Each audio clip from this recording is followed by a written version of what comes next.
Merci de nous rester fidèles. Madame, Monsieur, bonjour, bonsoir. Le journal des titres, bienvenue. Plus de 2 millions d'Haïtiens vivent sous le contrôle des gangs armés, selon l'organisation Human Rights Watch, qui a révélé que l'insécurité alimentaire a poussé au moins 30% d'enfants à intégrer les gangs. Des agents de la PNH affectés au Centre de renseignement et d'opération CRO réclament 18 mois d'arriérés de primes et menacent de cesser le travail.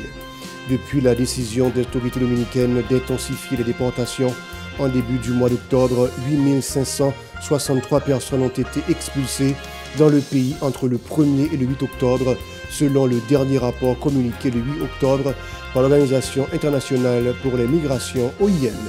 Les gardes-côtes jamaïcains ont déporté cette semaine environ 20 Haïtiens sans papier.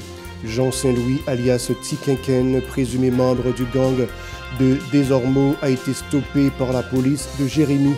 Des citoyens de Tabar, dont leurs maisons ont été démolies à proximité de l'aéroport, ont manifesté pour exiger à la junte exécutive intérimaire de la commune, Nice Simon, de leur verser les dédommagements. Restez avec nous pour le développement. Madame, Monsieur, de retour, comme annoncé en titre, l'organisation Human Rights Watch a publié mercredi un rapport sur la composition des gangs armés en Haïti. Selon le rapport, 2,7 millions d'Haïtiens vivent sous le contrôle des gangs armés et 30% des membres de ces groupes sont des mineurs. L'organisation internationale a révélé que ces enfants, contraints par la faim, ont été forcés de rejoindre ces gangs.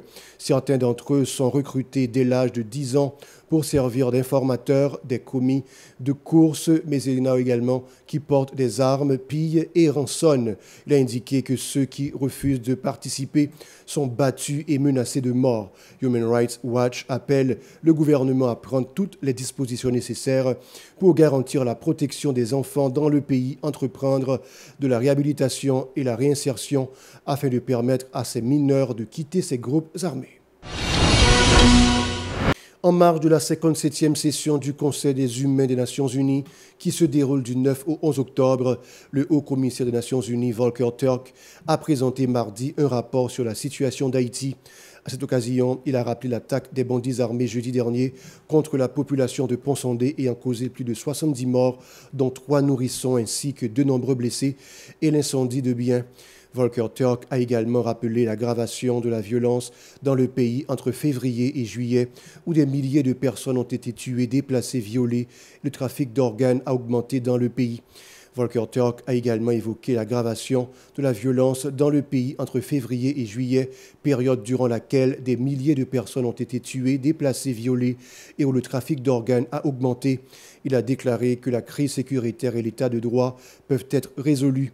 Le haut-commissaire des Nations Unies a plaidé en faveur du renouvellement de l'embargo des armes et des munitions en Haïti le 10 octobre prochain et a exhorté les pays membres de l'ONU à respecter cette décision. Des policiers affectés au Centre de renseignement et d'opération CRO réclament 18 mois d'arriérés de salaire de leurs primes.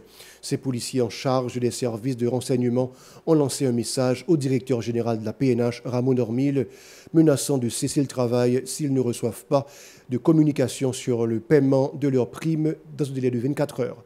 Par ailleurs, les autorités policières ont démenti les rumeurs selon lesquelles des agents de la PNH auraient été victimes et un véhicule blindé aurait été incendié lors des opérations de la zone de Savien, département de l'Artibonite. La décision des autorités dominicaines d'intensifier les déportations au début du mois d'octobre, 8563 personnes ont été expulsées dans le pays entre le 1er et le 8 octobre. Selon le dernier rapport communiqué le 8 octobre par l'Organisation internationale pour les migrations OIM, 4746 personnes ont été rapatriées à la frontière à Belader, 2358 à Wanamet, 1309 à Onsapitre et 150 à Malpasse. En outre, le journal Listín Diario a rapporté mercredi que le DG de l'immigration de la Dominicanie, Luis Rafael Lee Bellester, a informé que plus de 9000 Haïtiens ont été arrêtés entre le 1er et 6 octobre pour être rapatriés. 20 Haïtiens, dont 11 hommes, 5 femmes et 4 enfants, ont été interceptés en début de semaine par les gardes-côtes jamaïcains dans une embarcation en provenance d'Anse-des-Naux dans le département de la Grande-Anse. Ils ont été rapatriés sur le port des Cailles. Des citoyens de la commune de Tabar, dans la zone de fil aéroport, dont leurs maisons ont été démolies à proximité de l'aéroport. Tous ces ouvertures ont manifesté pour exiger à la junte exécutive intérimaire de la commune Nice-Simon de leur verser l'argent de dédommagement selon ces victimes du processus d'expropriation. Le ministère de l'Économie et des Finances aurait déjà débloqué les fonds qui leur sont destinés. Elles accusent Nice-Simon de refuser de leur remettre ce qui leur revient de droit, suivant les réactions micro de Yasmine Sanon et de Franz Michael Stevens.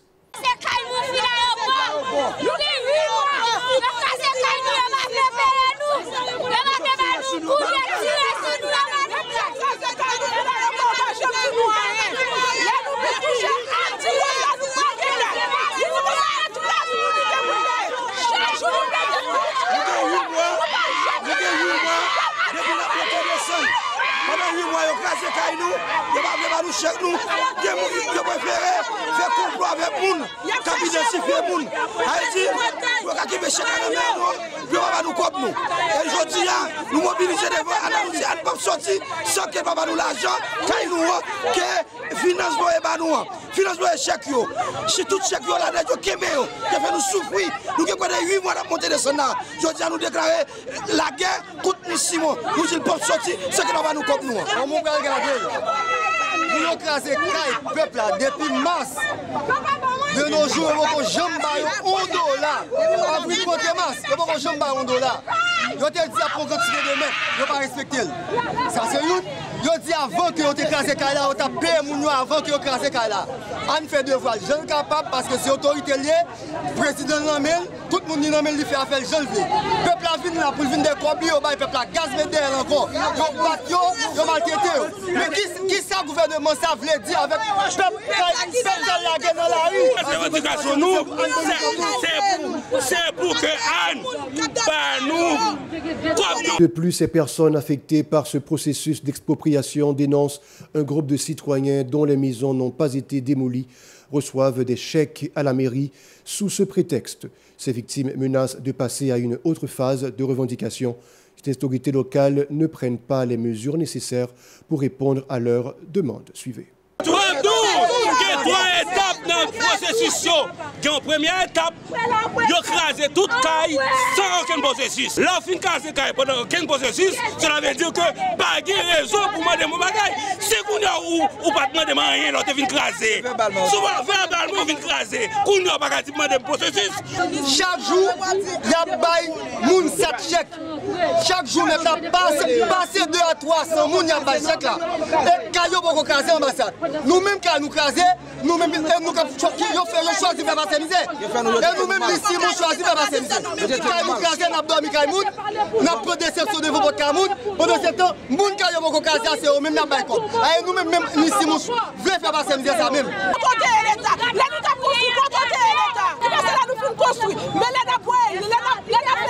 Nous venons là, nous avons papier, oui, nous avons papier, ça c'est plan A, mais plan B, nous pouvons passer là-dedans. Si pas attendre plan A, plan B, nous pouvons passer là-dedans. Mais dans le jour qui vient, moi je garantis que nous avons un mauvais moment dans 2000.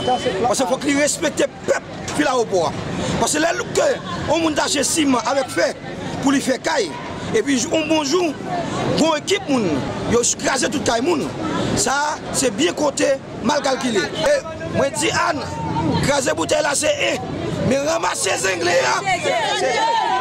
Caille peuple, fil aéroport, Anne vient craser, si l'État, c'est pour notre conciliation avec Anne pour payer peuple fil aéroport. Et puis le ministre de la Justice et de la Sécurité publique, M. Carlos Hercule, a annoncé lundi en marge de l'ouverture de l'année judiciaire 2024-2025 que le palais justice de Port-au-Prince sera relocalisé à l'hôtel Le Plaza, situé dans la rue du Champ de Mars. Le tribunal de première instance TPI de Port-au-Prince, la Cour d'appel, la Commission de la réforme pénale et le Conseil national d'assistance légale partageront également ces locaux. Le doyen du tribunal de première instance de la commune d'Onsavo-Westner-Saint-Cyr appelle le ministre de la Justice, M. Carlos Hercule, à prendre les mesures adéquates pour remédier à l'état déplorable du tribunal. Écoutons-le au micro de notre correspondant d'ENIP, Marc-Arthur Racine. Ancienne année, c'était une année qui a eu des problèmes là-dedans, parce que via grève greffier, ajouté à grève par Pétier, ça a paralysé le fonctionnement criminel. Mais malgré tout, moi avec le commissaire au gouvernement, nous devons être ensemble. Même pendant la grève, là, nous avons organisé un peu de siège professionnel qui permettent que à quelques détenus, il y a qui relaxé et il y a tout qui au moins pour reconnaître qui soit dans la prison. Nous avons des difficultés pour toutes sortes de matériel, mais notamment l'étage qui délabré. Nous pensons, nous écrit sur ça, nous pensons avant longtemps que les décideurs va prendre responsabilité en main, comme ça, il y avait fait pour travailler sur ça. Le problème, c'est récurrent, donc il faut que vous ne pas attendre, il faut que vous fassiez. Parce que nous avons un salle d'audience à tout, si la perte, même si l'audience ne va pas être là. Quantité de l'eau qu'on a pour nous ménager rapide, alors que nous avons seul ménagère. Nous n'avons pas de octon, nous n'avons pas de gardien, nous avons 3 greffiers seulement, pendant nous avons 5 cabinets d'instruction. Nous avons un seul juge de siège. Donc, nous pensons, en longtemps, pour le problème à résoudre. Tout greffier qui est mort, ça qui est abandonné, il va le remplacer. Donc, nous faisons des recommandations en ce sens. Nous espérons que le ministre il réagit et on parle avec nous parce que c'est un rapport dans la justice là. Nous-mêmes, nous sommes des maillons. Donc, si nous étions soudés, chaîne n'a pas et n'a pas une justice qui est plus forte. Le doyen Westner Saint-Cyr dénonce le transfert de nombreux détenus de la juridiction de Miragouane vers la prison civile d'Onsavo, précisant que ce centre carcéral est surpeuplé. Ses propos. Moi, sincèrement, pour Onsavo, nous pas vraiment gagné le monde qui en attend de logement. Mais, prison, après le bout et le monde, parce que juridiction c'est chaque semaine une quantité de monde dans la prison. Là, ça permet pour presque à 300 détenus en dedans. Or, situation pas facile, pas de manger pour eux. Et puis, l'eau a fait nécessaire, il y a de l'eau pour en savon. Mais pas de manger pour eux, et ceci, nous pas de gaz pour pas, c'est avec charbon, avec bois à faire manger, qui a barré la fumée même pendant qu'ils sont dans celui-là. Et nous pensons qu'il va conclure. Donc, maintenant, les autorités pénitentiaires, pour au niveau, nous pencher sur prison savoir parce que la situation est vraiment pas bonne. Pour moi, ça sont cancer qui là, il faut que soigne. Il faut que prenne soin de mon parce que c'est mon c'est vrai que vous faites la loi, mais vous avez des droits jusqu'à présent que vous respectez. Donc, n'importe qui monde qui a la prison, moi-même qui a la prison. Donc, pas un monde qui va à la prison. Donc, par contre, je dis à moi, son message à l'autorité pour qu'elle prenne soin de prison savoir. Pour songer que ce n'est pas une seule juridiction qui a fait dans la prison, mais c'est 2 juridictions qui a pu prendre la prison. Donc, par contre, il faut que vous fassiez. Donc, même penser sur le plan logistique et sur le plan sanitaire, il y a des bagages qui vous font, qui vous permettent que nous ayons une amélioration. Donc, je pense que nous tous devons mettre ensemble pour nous aller dans le chemin qui est bien, qui est bon. Voilà, la fin du journal. Restez avec nous pour la suite de la programmation.